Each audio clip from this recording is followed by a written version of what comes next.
ગુજરાત સરકારે મુખ્યમંત્રી ભૂપેન્દ્રભાઈ પટેલના નેતૃત્વમાં જે રીતે એક અસાધારણ નિર્ણય કર્યો છે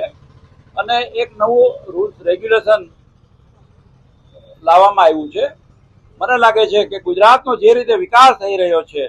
જે રીતે સૌરાષ્ટ્રમાં રાજકોટ, અમદાવાદ, સૌરાષ્ટ્રમાં કહી શકીએ રાજકોટ, જુનાગઢ, જામનગર, ભાવનગર, સુરેન્દ્રનગર, મોરબી,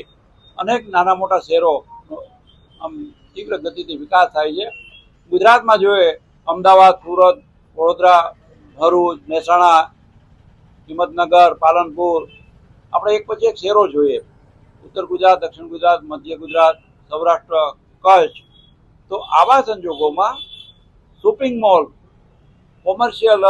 એક્ટિવિટી થતી હોય એવા વિસ્તારો, ગેમ ઝોન, આ દરેક જગ્યાએ વિશાળ માત્રામાં ભીડ થતી હોય છે,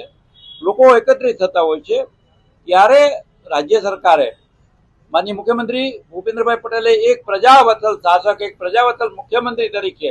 હર હંમેશ એક સંવેદના સાથે, મજબૂતાઈ સાથે, મક્કમતા સાથે જે નિર્ણયો લીધા છે એમાંનો એક નિર્ણય એટલે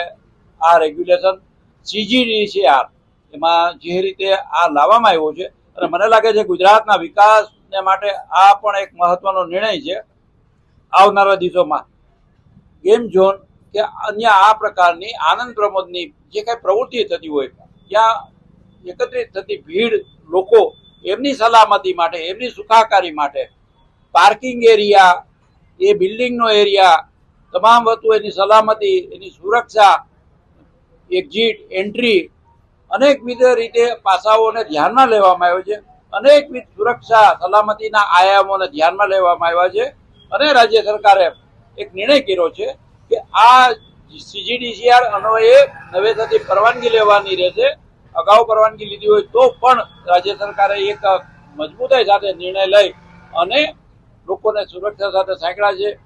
ગુજરાતમાં જે રીતે શહેરીકરણ વધ્યું છે, જે રીતે લોકો શહેરોમાં જે રીતે ભીડ એકત્રિત થાય છે, ત્યારે હું માનું છું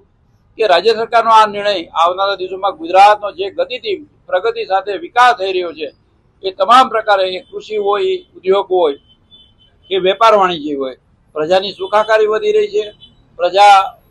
કોમર્શિયલ એમ કહે છે કે શોપિંગ સેન્ટરોમાં એકત્રિત થતી હોય છે, ગેમ ઝોનમાં પણ જતી હોય છે. ત્યારે મને લાગે છે કે આ નિર્ણય એક દિશાદર્શક નિર્ણય થશે. માનનીય મુખ્યમંત્રી ભૂપેન્દ્રભાઈ પટેલને હું અભિનંદન આપું છું, આ નિર્ણયને આવકારું છું એટલા માટે કે આ નિર્ણય આવનારા દિવસોમાં ખરા અર્થમાં પ્રજાની સુખાકારી, સલામતી માટે એક સુરક્ષા અને સાવધાની સાથે લેવાયેલો, દીર્ઘદ્રષ્ટિ ભરેલો, દૂરંદેશી ભરેલો નિર્ણય છે.